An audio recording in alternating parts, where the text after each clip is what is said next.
Bueno, muy buenos días a todos, muchas gracias. Vamos a tener un panel en donde vamos a ver cómo se está pensando el país y cómo se están buscando oportunidades, cómo se están buscando nuevos horizontes en lo positivo.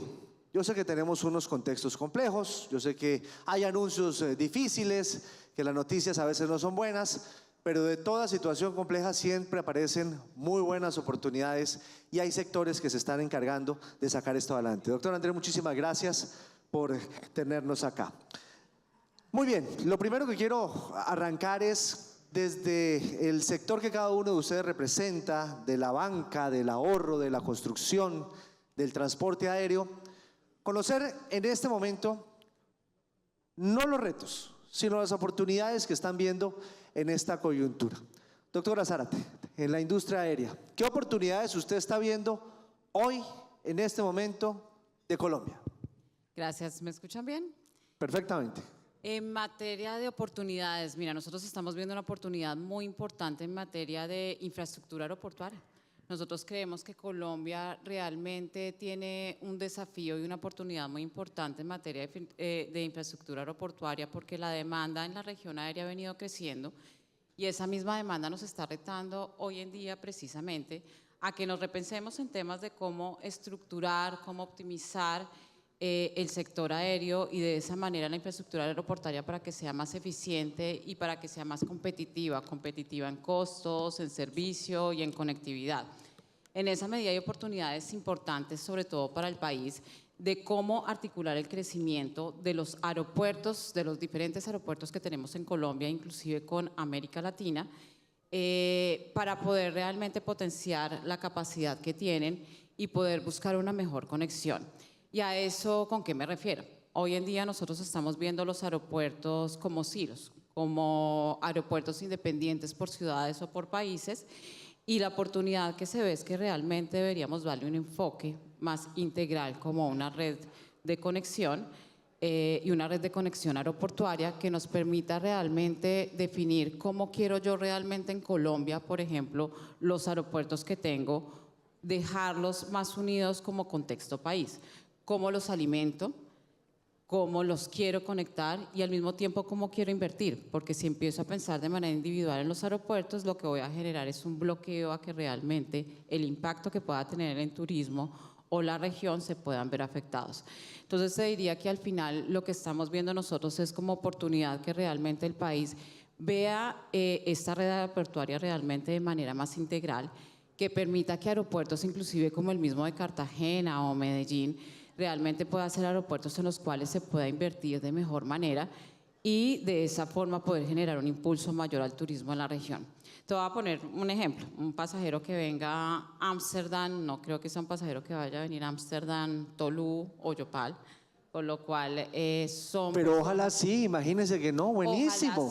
Ojalá allá, sí, pero hay que pensarlo. Retos. Me preguntaste oportunidades, si no te hablo de retos, pero dentro de las oportunidades es cómo potenciamos estos otros aeropuertos troncales para que realmente todos estemos, digamos, en esa línea de venir armonizando estos aeropuertos para poder generar el impulso. Y te diría que otra oportunidad importante la veo más en el corto plazo, y es hoy en día debemos aprender a utilizar la flexibilidad más para poder realmente potenciar los aeropuertos en el crecimiento más en el corto plazo. Hoy en día tenemos inversiones que se demoran mucho, planes maestros que toman un tiempo para realmente llegar a fortalecer un aeropuerto en el país o en la misma región. Creo que el reto que tenemos como industria hoy en día es cómo utilizamos la flexibilidad como alternativa. Flexibilidad me refiero, por ejemplo, en puentes de abordaje, en temas de terminales mixtos, utilizando igualmente la tecnología para que los aeropuertos no se queden sin crecimiento mientras llega dinero o inversión, e ir jalonando que de alguna manera podamos crecer. Entonces te diría que esas son las dos oportunidades que veo: integración de red de aeropuertos y flexibilidad, ojalá en el corto plazo. Gracias, doctora. Y le reitero el piropo que le eché que días al aire en el noticiero. Hay un cambio de chip interesantísimo en la TAM. Uno se siente muy acogido desde que se sube a ese avión. Bueno, eso es calidad de servicio. Muchas gracias. Doctora María Lorena, bueno, ¿y usted cómo está viendo la cosa en oportunidades en el futuro de la banca? Doctora María Lorena Gutiérrez, presidenta del Grupo Aval. Bueno, muy buenos días para todos. Un saludo especial a Andrés y mil gracias por la invitación y a todos Sofondos. Es un gusto estar acá. Yo creo que nuestro reto más importante es la reactivación económica. Vamos en buen camino, estamos ahora todos hablando de un crecimiento del 2.8%, que sigue siendo bajo para lo que Colombia puede. Históricamente yo creo que todavía nos falta mucho para llegar a 4, a los 3.5 o 4 que estamos acostumbrados, pero bueno, vemos una senda de recuperación y yo creo que eso es lo que debería ser nuestra oportunidad. Y para eso pues no me cansaré de mandar el mensaje que lo que más me preocupa es la inversión, porque la inversión como porcentaje del PIB es la más baja, aunque este año ha subido un poco en décadas. Y no es la inversión para el 25. ¿En cuánto sino estamos? la inversión en el 26, ya estamos como en el 16.8 creo.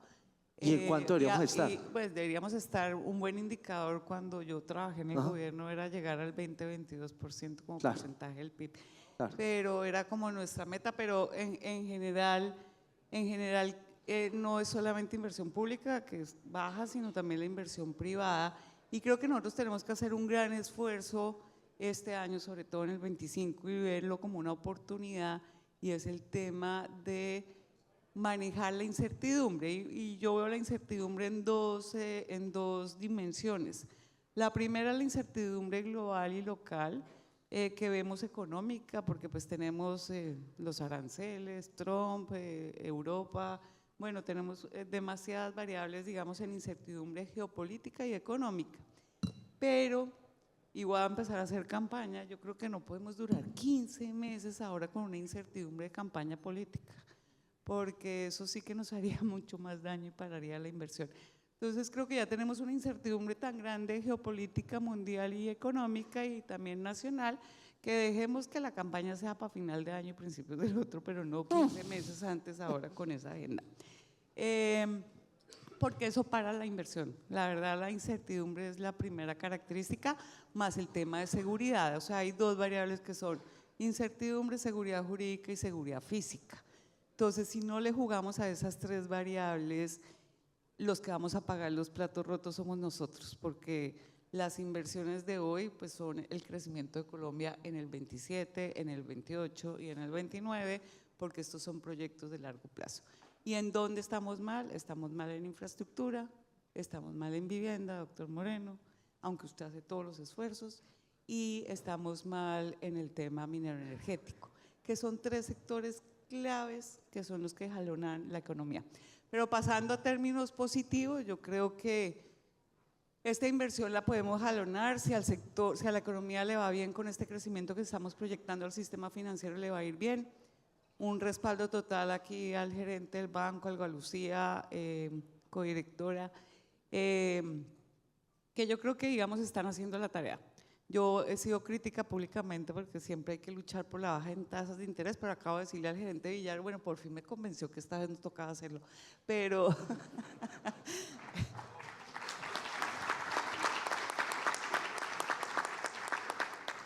Y la verdad me pareció de verdad un gran respaldo a la institucionalidad y a lo que representa el Banco de la República. Tenemos que seguir en esta senda de tasas de interés, también tenemos el tema de la tasa de usura, ya hablando del sector financiero, que también afecta muchísimo, pero yo veo grandes oportunidades y es el tema de la bancarización e inclusión financiera con el tema de breve que va a manejar el Banco de la República. Porque se trata, y eso necesitamos que todo el mundo entienda, y es que vamos a poder hacer pagos inmediatos y sin costo, y que la gente se bancarice. Las billeteras no es bancarización, uno tiene que buscar que tengan diferentes productos. En Colombia todavía el 70% de las transacciones son en efectivo, y realmente tenemos que trabajar en que esto se formalice, y yo creo que esa es la gran oportunidad, y por ahora dejo ahí. Muy bien. Saludo al presidente, al gerente del Banco de la República. Bueno, doctor Roberto Moreno, presidente de Amarillo.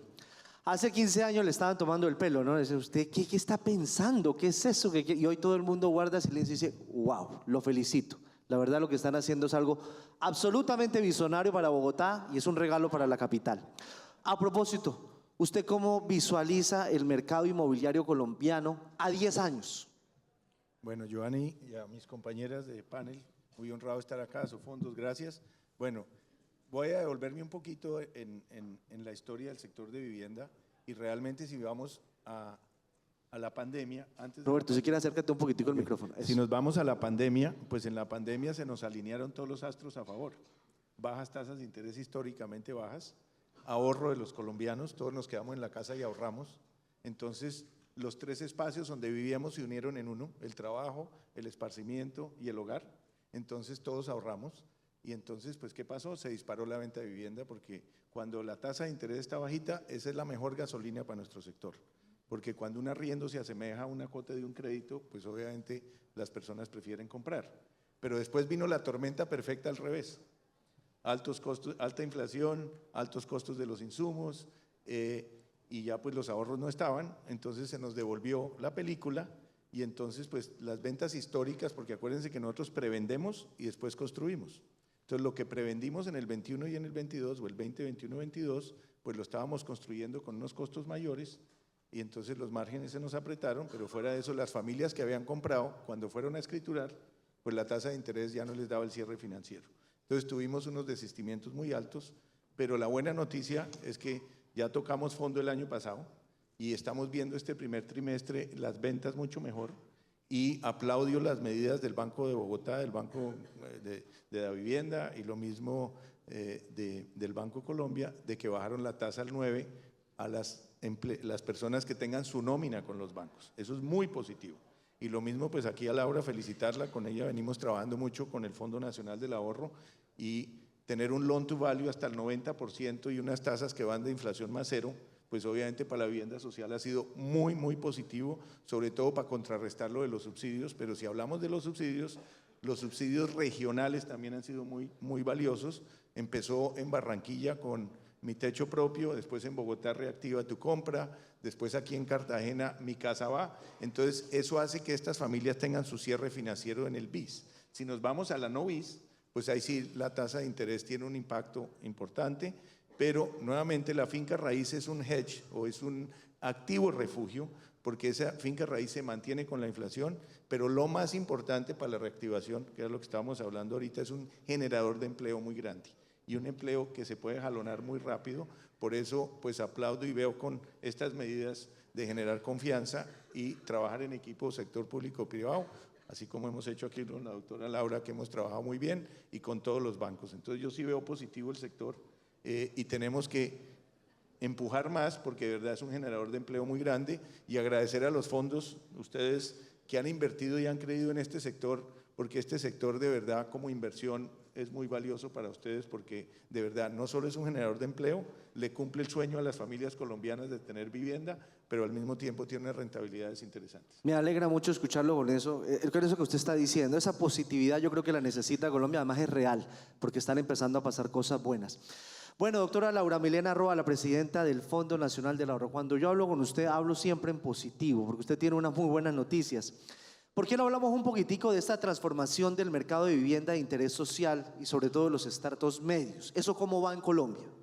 Bueno, primero muy buenos días para todos y para todas y agradecer a Sofondos por la invitación. Más allá de que la agenda yo sé que principalmente tiene temas pensionales por la situación actual del país, pues el Fondo Nacional del Ahorro es una entidad que administra más de 12 billones de ahorro, ya sea a través de las cesantías o a través del ahorro de los colombianos, y de verdad poder estar en estos espacios es muy importante para nosotros. Como tú decías, el fondo tiene muy buenas noticias siempre para los colombianos porque ante todo somos una entidad con vocación social. El fondo trabaja 24/7 por un único propósito y es convertir el ahorro de los colombianos en vivienda propia, y a eso le estábamos apostando. Ahorita con toda la transformación del mercado de la vivienda de interés social, yo considero que el fondo está llamado a jugar un papel muy estratégico. ¿Por qué? Porque nuestra entidad permite ir moldeando nuestros productos. Nuestra entidad permite que de acuerdo a las necesidades del mercado, de acuerdo a las necesidades de los colombianos, nosotros podamos ir ofreciendo diferentes productos y servicios de la entidad.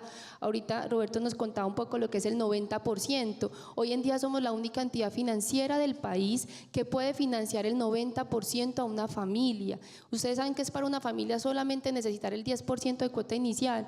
Cuando tú visitas las regiones, cuando tú hablas con las familias familias de más bajos recursos, ellos muchas veces para la cuota inicial de una vivienda tenían que sacar un crédito de gota a gota. Entonces tú le ves a un gota a gota y luego el 80 o el 70 a la banca. Es más difícil acceder a la banca. Entonces eso es lo que ha venido haciendo el Fondo Nacional del Ahorro, sacar diferentes líneas que le permitas a los colombianos de verdad poder acceder a un crédito hipotecario. Y cuando hablamos de la transformación del mercado de la vivienda de interés social, juega un papel muy importante la articulación entre el sector privado, el sector público, pero al mismo tiempo entre los gremios, porque si nosotros trabajamos articuladamente van a poder las familias de más bajos recursos y las familias también de ingresos medios poder acceder a una vivienda. Normalmente en el fondo las familias, si están en el mercado formal, acceden por cesantías, pero hoy nos contaba el súper, el 56% de los colombianos están en el mercado de la informalidad. ¿Qué hacemos con estos colombianos que también quieren acceder a una vivienda propia? Y ahí es cuando el fondo juega un papel tan importante, porque somos la entidad que le permite al colombiano de a pie, al colombiano que está en la informalidad, poder demostrar los ingresos, poder acceder a un crédito que en realidad sí pueda pagar. Hoy en día tenemos líneas donde un colombiano que no tenga subsidio pueda pagar cuotas desde 320.000 pesos más seguros. Eso es mucho más bajo que lo que un colombiano paga de arriendo en Colombia. Y a eso que lo que le seguimos apuntando, igual estamos convencidos de la importancia de la cofinanciación para la vivienda de interés social desde el gobierno nacional, pero también esas alianzas con el sector, con los entes, con los gobiernos locales. Nosotros nos hemos sentado con alcaldías, con gobernadores, también con las cajas de compensación. Venga, ¿cómo entramos a subsidiar a las familias? ¿Cómo entramos a conseguir recursos si en el gobierno nacional no tenemos, para que las familias sí puedan acceder y la vivienda de interés social siga siendo como esa cabeza de la política de vivienda en el país? Y es a lo que le seguimos apuntando todo el tiempo. Doctora Zárate, usted pelea a cada pasajero a muerte, me quedó claro esta mañana. Cuando yo le dije que me había venido en la otra aerolínea, usted me miró rayado. Usted ya me dijo de la oportunidad de crecimiento en la infraestructura. Tenemos que tener unos mejores aeropuertos, sin duda. El Dorado, que a mí me parece en lo personal que es una belleza de aeropuerto, que funciona muy bien, ya está quedando chiquito.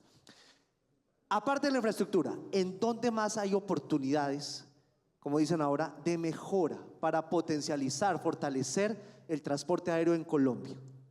Hay una oportunidad muy grande en el turismo, y yo creo que ahí viene también el trabajo político privado que tenemos que hacer con el gobierno. Yo creo que ahí hay un trabajo importante que nos está quedando sobre la mesa, y que el turismo, si bien se ha vuelto importante, digamos, como hito para la economía del país, no lo estamos desarrollando como debemos desarrollarlo. Cuando yo te hablaba del tema de la infraestructura, claramente en la infraestructura, como dice todo el mundo, los aeropuertos se están quedando chiquitos, y a eso era lo que yo me refería. Pues si se están quedando chiquitos, no podemos quedarnos con el discurso de que están pequeños, sino que tenemos que empezar a tener esas flexibilidades para irlos potencializando y mirar inclusive hacia el futuro cómo podemos mejorarlos. En esa línea, el tema del turismo tiene que venir de la mano con el gobierno, con definir políticas que realmente vean el turismo con una red de aeropuertos realmente formal, pero también con operadores que puedan formar parte de esas redes de diseño y planeación de los aeropuertos que se vuelvan realmente óptimos. Pero ¿qué pasa con el tema del turismo? El tema del turismo es que no importa que tú hablas un destino y pienses solamente en traer aviones a ese destino, es que tienes que realmente desarrollar el turismo, y tenemos destinos diferentes en donde tenemos problemáticas de seguridad que tienes que empezar a trabajar. Tenemos destinos en donde tienes que empezar a estimular a través de incentivos para que realmente el destino pueda crecer. Tienes destinos que tienes que empezar a promocionar para que realmente la gente los conozca. Tienes destinos en donde tienes unos problemas inclusive de infraestructura física, de hotelería. Entonces, cuando hablamos del tema del turismo, uno habla y se queda pensando, oye, desarrollemos aeropuertos. Y yo, claro, uno de los puntos importantes es el aeropuerto, y en eso yo diría que una de las oportunidades inclusive viene de la mano de que los mismos operadores aéreos estemos también vinculados en esos planes. Pero nada va a pasar si tú abres un aeropuerto y piensas que van a llegar las aerolíneas si realmente no existe mercado, no existe demanda y no existe infraestructura en donde realmente la gente quiera volar. Yo tengo destinos en donde la gente me dice, mira, el pescado a 80.000 pesos no me da, ¿sabes? Muy costoso. Entonces uno dice, entonces tienes que pensar por qué la comida está costando tanto, y te lo dicen. La seguridad está terrible. Yo no viajo allá porque el tema de seguridad me preocupa mucho con mi familia.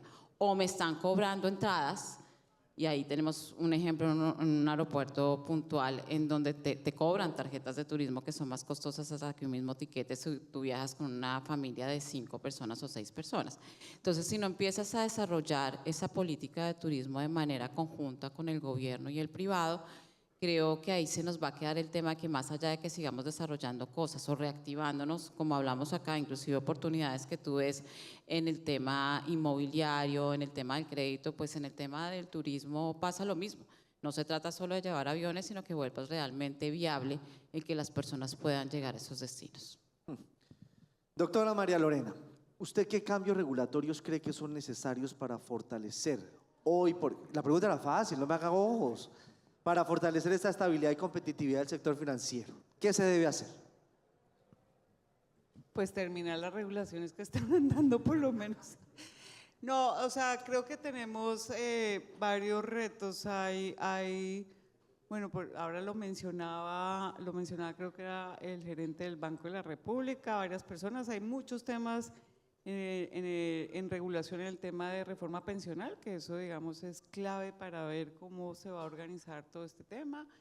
En el tema financiero, yo creo que viene un estrés un poco regulatorio con el tema de exigencias de capital a las entidades financieras, porque estamos hablando temas de Basilea III en un momento coyuntural difícil para la banca que va a exigir mucho capital. ¿Usted sabe cuántos bancos perdieron plata el año pasado? ¿Cuántos? Perdieron 11 bancos de 20. Entonces, realmente eso exige, digamos, un tema de capital importante. No es que estemos en un problema de estabilidad del sistema financiero, pero sí se requiere, digamos, unas inyecciones de capital y no pedir más capital. Entonces viene el famoso CEFEN, que muchos lo conocen, que ahora hacia mediados del año viene la aplicación. Está una cosa que se llama, bueno, usted se ahorre con esto, la tasa de interés del libro bancario, que también exige capital. Entonces, digamos, hay un montón de cosas regulatorias que creo que son importantes, pero también tenemos que hacer un balance entre eso regulatorio y las condiciones económicas por las que estamos pasando. Pues la verdad, mi experiencia, y no tanto en el sector financiero, sino con otras agencias gubernamentales en mi vida anterior, yo creo que a veces somos un poco ineficientes en las entidades regulatorias del gobierno central, ¿no? Estoy hablando de la CREC, la CRA, la URF, etcétera, porque puedo decirlo con tranquilidad. Porque Sí, ya no está en el gobierno, ya puede decir las cosas y además tranquilamente. estuve 15 años en la academia, entonces voy a hablar más de la academia y del gobierno, porque se mezcla como esa cosa de la academia con la burocracia del gobierno en esas agencias regulatorias, que yo creo que hace que burocráticamente no avancemos mucho. Pero bueno, eso algún día cuando esté jubilado voy a escribir al respecto. Pero creo que estamos generando un poco de incertidumbre sobre el tema regulatorio y en especial yo miraría las necesidades de capital que le van a pedir a unas entidades financieras que no están en su mejor momento por la coyuntura de la pandemia, de las tasas de interés. Entonces yo creo que todo tiene que ir con un equilibrio, balance en temas regulatorios. Doctor Roberto, quiero preguntarle, bueno, hay una cosa que está pasando en Bogotá y con eso arranqué la intervención cuando lo saludé. En Bogotá estamos viviendo una transformación urbana en una zona de Bogotá que es muy linda. Yo creo que eso le va a ayudar mucho a la ciudad, eso va a terminar siendo un regalo bonito. Teniendo presente esa experiencia, ¿qué tendencias urbanísticas usted ve que se puedan aplicar, que sean realidad en Colombia? Bueno, yo creo que hay dos. Una es renovación urbana, como lo está mencionando, Sí. y otra es expansión urbana, porque al final del día las ciudades siguen creciendo, las familias cada vez son más pequeñas, entonces se necesitan más viviendas, pero nosotros hemos hecho las dos, y una de ellas, pues, que me llena de orgullo, fue Ciudad Verde en Soacha, un proyecto de 52.000 viviendas, de darle buen urbanismo, equipamientos, colegios, centro de salud, comercio a estas viviendas, pero esto está apalancado también con los subsidios y las tasas de interés, que todo viene acompañado. Y esto se logra solo si hay una alianza público-privada perfecta. Y quiero decir, si lo público y lo privado, sobre todo en lo local, no nos sentamos a trabajar en equipo, esto es imposible de hacer. Y en el que mencionas de renovación urbana, Pero ¿usted siente trabajo en equipo político, lo público y lo privado o está todavía sobado? ¿Está como, no, yo creo ¿va que bien?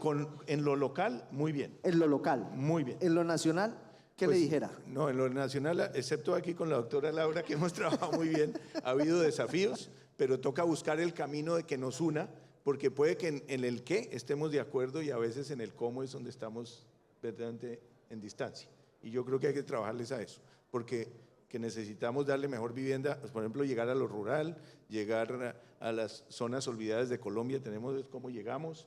En el tema ambiental, tenemos que ver cómo buscamos ese equilibrio entre lo urbano y lo ambiental. Entre otras, nuestra empresa, somos la primera empresa constructora en sacar una política de biodiversidad, porque si llegamos a un territorio lo vamos a transformar.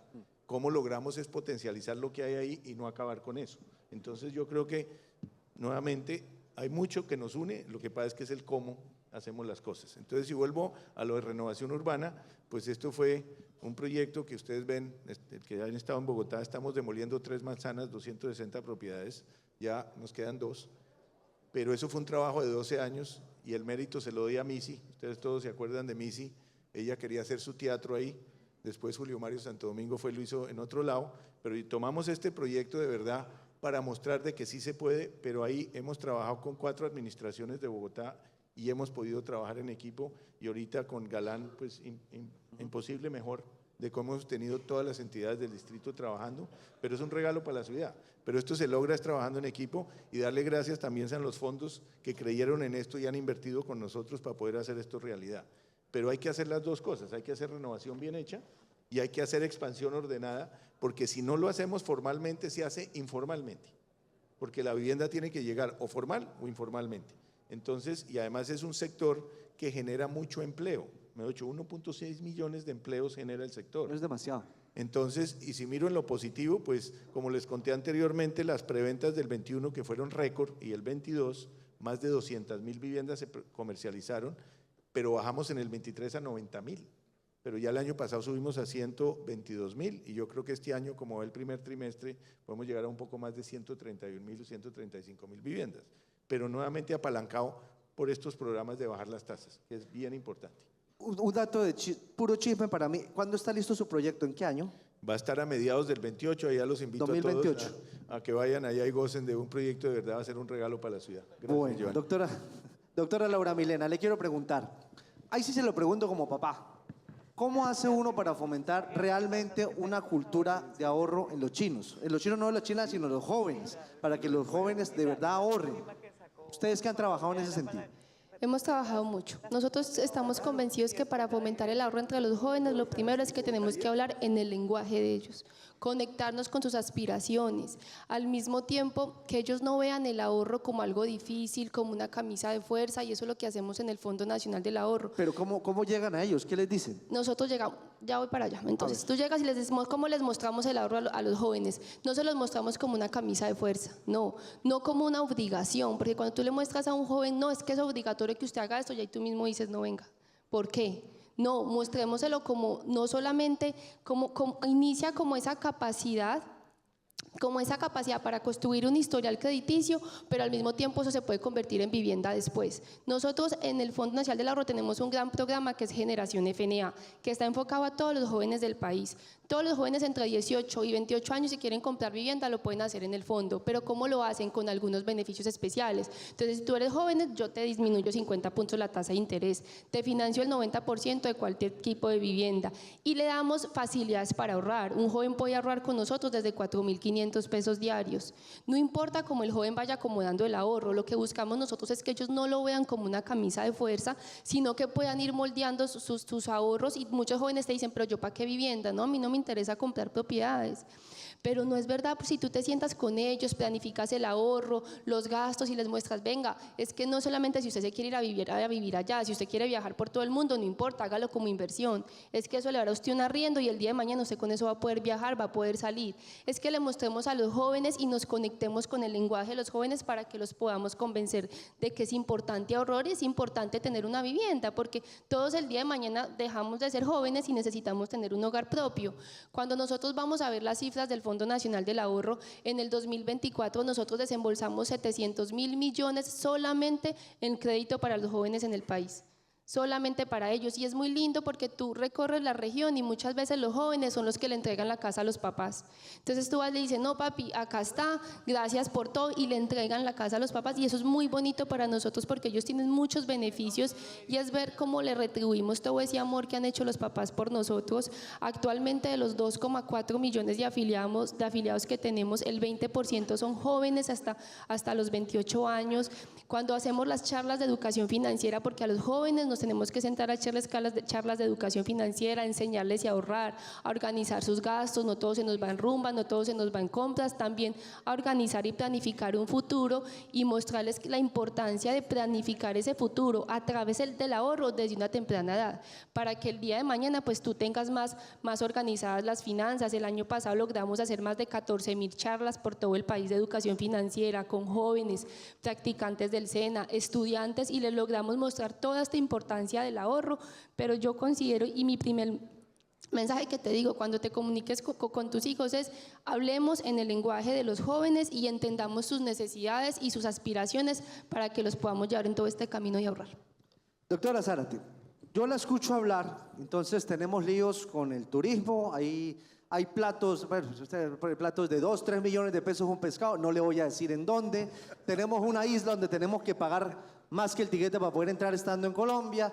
Tenemos unos líos de seguridad, tenemos unos líos fiscales, tenemos unos líos en la salud. Y uno se pregunta, ¿qué motiva a una empresa como la que usted preside seguir creyendo en Colombia? ¿Qué motiva a la LATAM Airlines, a pesar de ese contexto sobao que tenemos, seguir invirtiendo en nuestro país? Mira, nosotros estamos motivados porque Colombia es un país que realmente tiene una aviación increíble, tiene un potencial que para nosotros ha sido muy relevante. Inclusive nosotros tenemos una inversión en Colombia de más de $1.000 millones en aviones, y hemos venido creyéndole realmente a Colombia porque Colombia nos ha venido respondiendo también. Nuestros pasajeros hoy en día reconocen en LATAM una propuesta de valor que ha venido creciendo, que ha venido marcando la diferencia, que ha vuelto a LATAM una opción realmente relevante en el país para volar.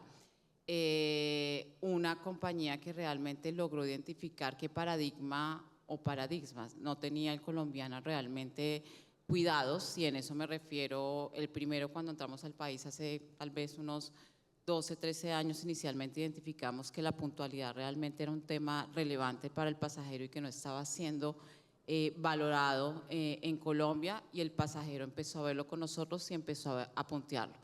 Y después de la pandemia empezamos a ver un cambio significativo en el sector aéreo, un giro a modelos de bajo costo, y cuando eso empezó a pasar, LATAM pensó y dijo: mira, yo me voy a quedar con mi modelo, realmente es un modelo consistente y voy a seguir siendo consistente con mi consumidor, pero en línea de esa consistencia empezó a escuchar al consumidor, y el consumidor empezó a decir: yo quiero también, más allá de puntualidad, más allá de precio, quiero una aerolínea que me sirva, que me respete, que realmente tenga algo que yo vea como cuidado en mi vuelo. Y eso Empatía, es lo que está haciendo le dicen por LATAM ahí. hoy en día. Empatía, le dicen por ahí. Empatía. Y eso es lo que está haciendo LATAM hoy en día. Entonces, cuando tú me dices que me motiva a seguir, me motivan a seguir mis pasajeros, los pasajeros que me peleo a diario, los pasajeros a los cuales escucho comentarios que me hacían esta mañana: dime, háblame, porque estoy constantemente escuchando, porque creo que ese es uno de los errores que a veces se cometen, no escuchar a los pasajeros. Y en esa línea nuestra propuesta de valor creo que ha sido bastante ganadora para que realmente nos siga motivando para estar en Colombia. Y te diría que en Colombia hemos encontrado también algo muy importante para nosotros como LATAM, y es que hemos logrado empezar a liderar el mercado y ser un hub realmente de sostenibilidad. Y en eso lo digo también con mucho orgullo, porque nosotros hemos venido trabajando desde hace ya unos 5 años, desde que también salimos de la pandemia. Identificamos que era muy relevante empezar a trabajar en temas en donde la sostenibilidad no solo fuera un número más, sino realmente involucrarlo dentro de la estrategia del negocio. Y esa sostenibilidad hoy en día ha hecho que LATAM realmente empiece a trabajar en temas muy relevantes. Ayer contamos, por ejemplo, cómo participamos en el primer proyecto piloto de combustible sostenible de aviación SAF, en donde LATAM está liderando no solo con insumos en la política público-privada en donde le ayudamos al gobierno a crear su primera hoja de ruta a través de un estudio con MIT que financiamos, diciéndole realmente el potencial que tiene Colombia en materia de combustible y aviación sostenible, sino que estamos trabajando en otros proyectos. Hoy en día inclusive trabajamos en compensaciones de emisiones. Tenemos un proyecto increíble que los invito a que lo conozcan en la Orinoquía, en donde estamos conservando el ecosistema de más de 300.000 hectáreas de bosques y humedales, en donde también inclusive tenemos especies que estamos protegiendo. Hay safaris, no como África, pero safaris, en donde realmente venimos tomando acciones sostenibles. Entonces te diría que eso es todo lo que nos motiva a estar en Colombia, y vamos a seguir estando en Colombia, y creemos que tal vez el reto más importante, y yo creo que ahí lo que decía María Lorena, es un poco trabajar más en tener reglas de juego claras, más seguridad jurídica, pero en línea de que esto se vaya dando, nosotros le apostamos al país. Doctora María Lorena, ya para terminar una facilita, ¿cómo va la relación entre la banca y las fintech? ¿Cómo marcha? Yo pensé que me iba a preguntar que por qué Colombia y todo eso. No, yo creo que pues es competencia, claramente es competencia, pero creo que hay espacio para todos. Como decía anteriormente, yo creo que hay espacio para profundización, hay espacio para inclusión financiera. Pues los neobancos pues son todos digitales. Yo creo que la tecnología es el reto grande para la banca tradicional y para todos. O sea, leí hace poco y una entrevista a alguien que decía lo que vivimos en los últimos 40 años en tecnología lo vamos a vivir en los próximos 5 o 10 años con el tema de inteligencia artificial. Entonces yo creo que eso va a permear a todo el sector servicios, sobre todo, pero especialmente a la banca, que también creo que es una gran oportunidad, porque todo el tema de tecnología y digitalización, inteligencia artificial, va a permitir que el centro sea la experiencia del cliente, que no lo es ahora, digamos, en el sector financiero tan centrado. 2, en temas de fraude y de ciberseguridad, creo que tenemos varios retos y la tecnología también puede ayudar muchísimo. Y 3, en el tema de eficiencia en los procesos y burocracia, porque en general pues me imagino que todos, que la huella, que el papel, que firme para el crédito, ¿no? Y entonces yo creo que eso va a ayudar muchísimo, digamos, en general en la experiencia.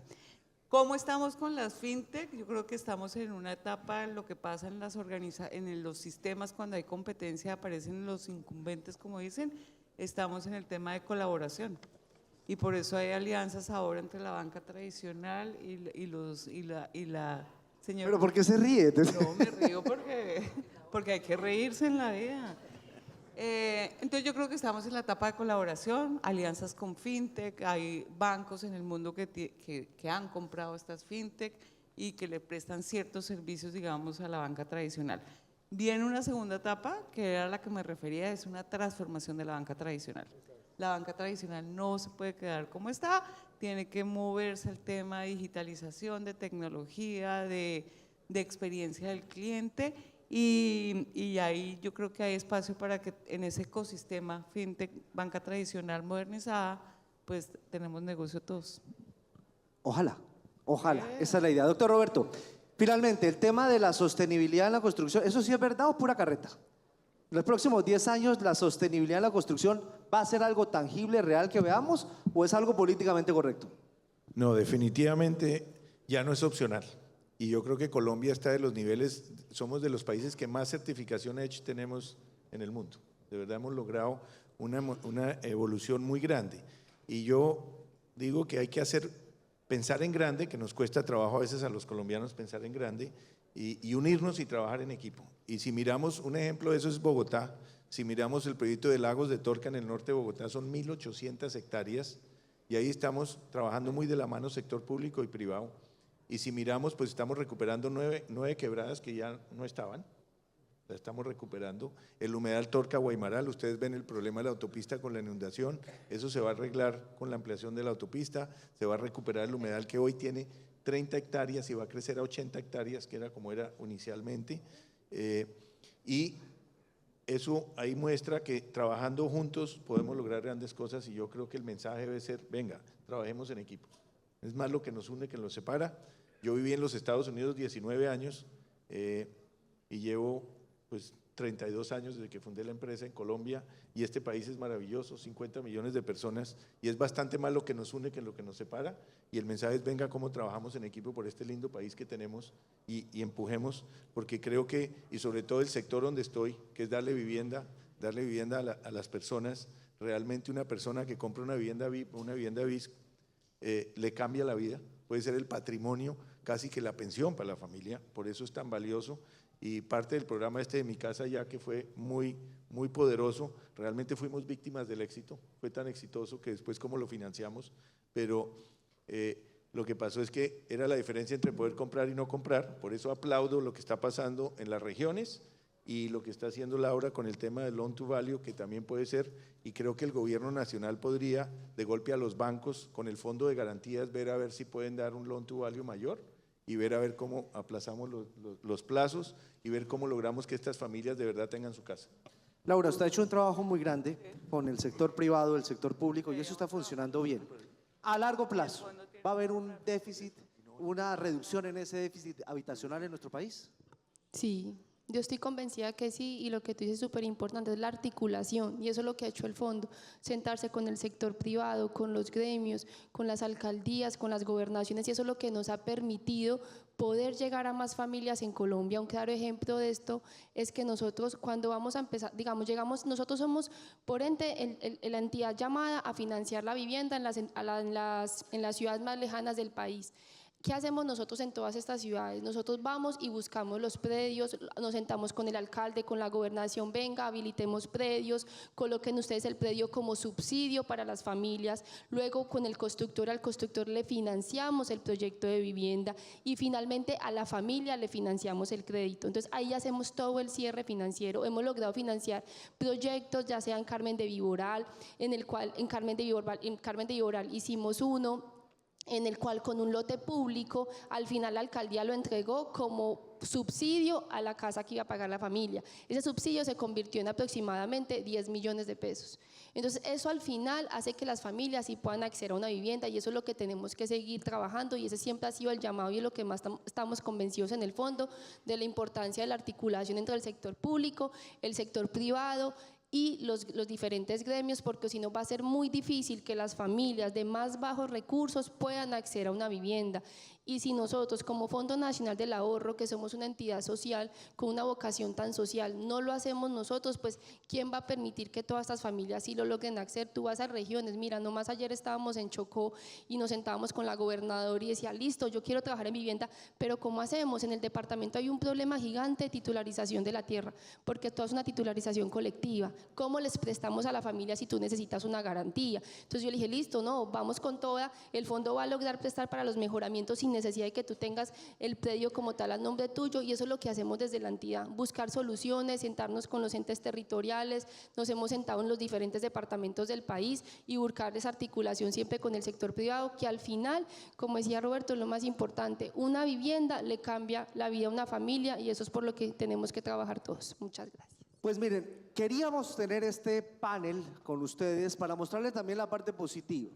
Yo sé que a diario nosotros los noticieros estamos dando pues nuestro trabajo, lo que tenemos que hacer, registrar las noticias, y a veces eso es desconsolador, pero Colombia es más grande que todas estas cosas que están pasando, y aquí hay 4 colombianos, como usted, como yo, que está haciendo lo mejor para sacar adelante nuestro país. A Erika, a la doctora María Lorena, a Roberto, a Laura, gracias por compartirnos estas buenas experiencias. Los diagnósticos positivos son buenos diagnósticos. A todos muchas gracias.